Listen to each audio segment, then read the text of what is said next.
नमस्कार. अवनी फूड्समध्ये आपलं मनापासून स्वागत आहे. आज आपण करणार आहोत गोड शंकरपाळी. अगदी मस्त लागते चवीला, एकसारखी तळली गेली आहे आणि करायला तर इतकी सोपी आहे. मला तर वाटतं दिवाळीच्या फराळातला सगळ्यात सोपा पदार्थ म्हणजे ही शंकरपाळी. ह्या शंकरपाळ्या बघा किती एकसारख्या झालेल्या आहेत आणि बोटांवरती सहज त्याचा चुरा होतो. इतक्या त्या खुसखुशीत झालेल्या आहेत. सगळ्या टिप्स आणि ट्रिक्स मी या व्हिडिओत दिलेल्या आहेत, त्यामुळे व्हिडिओ शेवटपर्यंत पहा. साहित्य काय लागते ते पाहूया. मी इथं ह्या वाटीचं प्रमाण सेट केलेलं आहे. माझी जी ही वाटी आहे ती 250 ग्रॅमची आहे.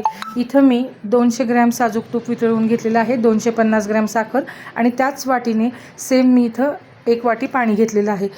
आता हे जे साहित्य आहे ते आपण एका पातेल्यामध्ये घालून घ्यायचं आहे. सगळं साहित्य आपण समप्रमाणात घेतलेलं आहे. फक्त इथं तुपाचं जे प्रमाण आहे ते थोडंसं कमी आहे. आता एक पातेलं घेतलं. या पातेल्यामध्ये सगळ्यात आधी आपण साखर घालून घ्यायची आहे, नंतर पाणी घालून घ्यायचं आहे. पाण्याच्या ऐवजी तुम्ही इथं दुधाचा देखील वापर करू शकता. त्यानंतर मी इथं तूप घालून घेतलेलं आहे, गाईचं तूप आहे. इथे तुम्ही वनस्पती तुपाचा देखील वापर करू शकता. फक्त वनस्पती तूप घेतलं तर मात्र तुपाचं जे प्रमाण आहे ते तुम्ही पूर्ण 1 वाटी इतकं घ्यावं, म्हणजे शंकरपाळी आपली खुसखुशीत होते. साजूक तुपामुळं जर तूप थोडंसं जास्त झालं तर थोड्याशा तेलकट होण्याची शक्यता असते. आता हे मिश्रण आपल्याला व्यवस्थित खालीच एकसारखं करून घ्यायचं आहे आणि त्यानंतर मग आपण गॅसवरती हे पातेलं ठेवून घ्यायचं आहे.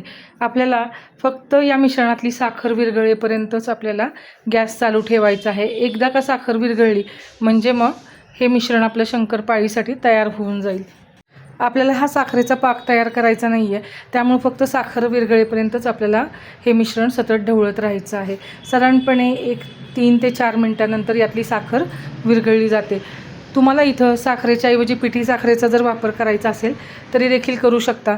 पण तूप जेव्हा आपण असं तूप, पाणी आणि साखर जेव्हा असं विरघळेपर्यंत थोडंसं गरम करतो तेव्हा एक प्रकारचं शंकरपाळीला मोहन मिळतं. त्यामुळे आपली शंकरपाळी खुसखुशीत अशी होते. बघा अगदी 4 ते 5 मिनटामध्येच साखर विरघळायला सुरुवात झालेली आहे. असं उलथणं किंवा चमच्याने साखर विरघळली का ते एकदा पाहावं, म्हणजे आपल्याला साखर विरघळली का नाही याचा पूर्णपणे अंदाज येऊन जातो. अगदी आणखीन एखादा मिनिट हे मिश्रण मी गरम केलं तर इथं बघा पूर्णपणे त्यातली साखर विरघळली गेलेली आहे आणि उलथण्याला ती अजिबात लागत नाही आहे. तर आता आपण गॅस बंद करून घ्यायचा आहे आणि पुन्हा एकदा हे मिश्रण व्यवस्थित ढवळून घ्यायचं आहे. एकदा का साखर विरघळली की त्यानंतर मात्र हे मिश्रण तुम्ही गरम केलं तर आपली शंकरपाळी अगदी कडकडीत होण्याची शक्यता असते.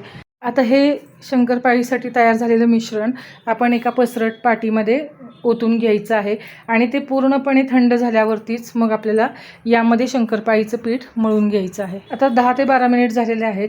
आता हे मिश्रण थोडंसं कोमटसर असताना यामध्ये पाव चमचा इलायची पावडर घालून घेतली आणि असं हे मिश्रण व्यवस्थित एकसारखं करून घ्यायचं आहे. या स्टेजवरती करायचं म्हणजे इलायचीचा स्वाद शंकरपाळीत शेवटपर्यंत टिकून राहतो. आता एवढ्या मिश्रणासाठी मी 1 किलो मैदा घेतलेला आहे. हा संपूर्ण मैदा आपल्याला त्या मिश्रणासाठी अगदी परफेक्ट लागणार आहे. आता बघा मिश्रण पूर्णपणे थंड झालेलं आहे. आता आपण थोडा थोडा मैदा करत हे मिश्रण छान मिक्स करून घ्यायचं आहे. आता शंकरपाळीचं पीठ आपल्याला अगदी कणकेसारखं मळून घ्यायचं नाही आहे, तर फक्त नुसतं मिक्स करत राहायचं आहे अगदी हलक्या हाताने. तर आता मैदा घेताना तुम्ही थोडा थोडा करत या मिश्रणामध्ये मिक्स करून घ्यायचं आहे. तुम्ही इथं बघू शकता संपूर्ण हा मैदा या मिश्रणासाठी आपल्याला लागलेला आहे. आता अगदी हलक्या हाताने हे फक्त आपल्याला हे जे पीठ आहे ते गोळा करत राहायचं आहे.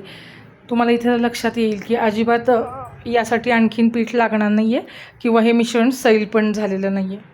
आपल्याला हे मिश्रण कणकेसारखं का मळायचं नाही आहे, कारण की यामध्ये आपल्याला पाहिजे भरपूर सारे लेयर्स. जर लेयर्स हवे असतील तर फक्त हे मिश्रण आपल्याला एकसंध जोडत राहायचं आहे.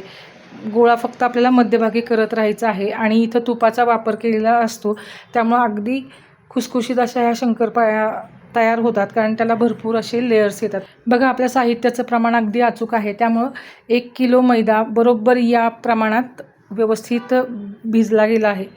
अगदी हलक्या हाताने हे व्यवस्थित आपण मिक्स करून घेतलेलं आहे आणि आता काय करायचे, हा गोळा असा आपल्याला व्यवस्थित एकसारखा केल्यानंतर तो आपल्याला झाकून ठेवायचा आहे अगदी 5 ते 10 मिनटांसाठी.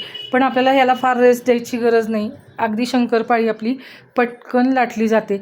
आता इथे अगदी 10 मिनटं तुम्ही जर झाकून ठेवलं तर तुमच्या लक्षात येईल की 10 मिनटांनंतर अगदी जेवढा आपण मैदा भिजवलेला होता त्यापेक्षा तो दुप्पट फुलला गेलेला आहे आणि मस्त लेयर्स ह्या कणकेलाच आलेले आहेत.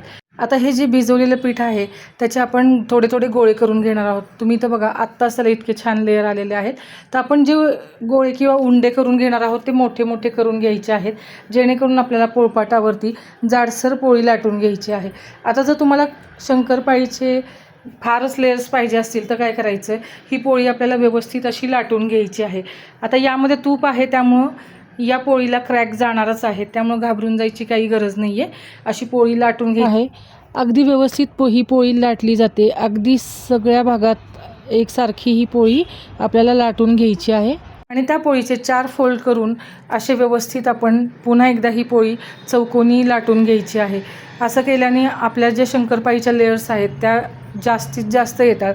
अगदी तुम्हाला जर हा फोल्ड करायचा नसेल तर तुम्ही जाड उंड्याची पोळी लाटून देखील शंकरपाळी पाडू शकतात. फक्त हे जास्त लेअरसाठी ही ट्रिक मी सांगितलेली आहे. आता अशा पद्धतीने ही पोळी मध्यम लाटून घेतल्यानंतर अशा कडा चारी बाजूनी कापून घेतल्या आणि त्यानंतर आता आपण पाहिजे त्या आकारात यामध्ये ही शंकरपाळी कापून घेणार आहोत. तुम्हाला कोणत्या शेपची शंकरपाळी पाहिजे तेवढी तुम्ही कापू शकता. तेल गरम करायला ठेवलेलं आहे. शंकरपाळी तळण्यासाठी आपल्याला मध्यम गरम तेल पाहिजे आहे. आणि अशी शंकरपाळी कट करून झाल्यानंतर अशी एखाद्या झाऱ्यामध्ये घ्यायची आणि मग ती तेल मध्यम गरम झाल्यानंतर अशी सोडून द्यायची, जेणेकरून शंकरपाळी सगळी तेलामध्ये व्यवस्थित पसरली जाते. एकाच वेळेस आपल्याला खूप पण शंकरपाळ्या करून ठेवायच्या नाहीत.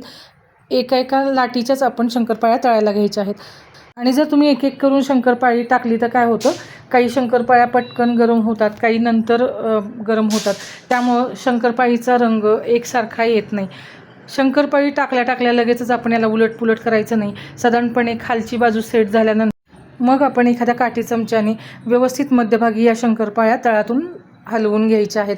असं केल्याने शंकरपाळी सगळ्या बाजूनी एकसारखी अशी मस्त तळली जाते. तुम्ही इथं बघा अगदी थोड्याच वेळात शंकरपाळीचा रंग मस्त बदललेला आहे. आणखीन आपल्याला याला व्यवस्थित तळून घ्यायचं आहे.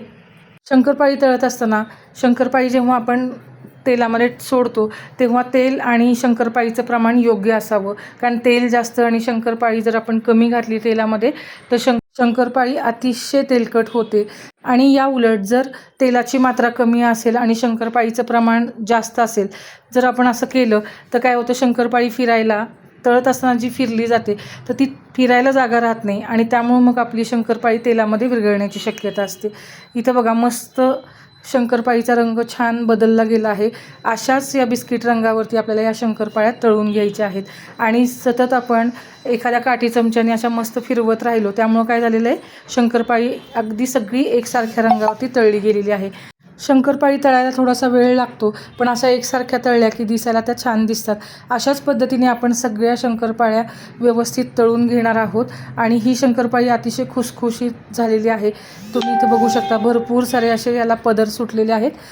ह्या सगळ्या आपल्या ज्या शंकरपाळ्या तयार झालेल्या आहेत त्याचं वजन 2 किलो 10 ग्रॅम इतकं भरलेलं आहे. आजची रेसिपी आणि रेसिपीच्या टिप्स तुम्हाला आवडल्या असतील तर रेसिपीला लाईक शेअर कमेंट नक्की करा.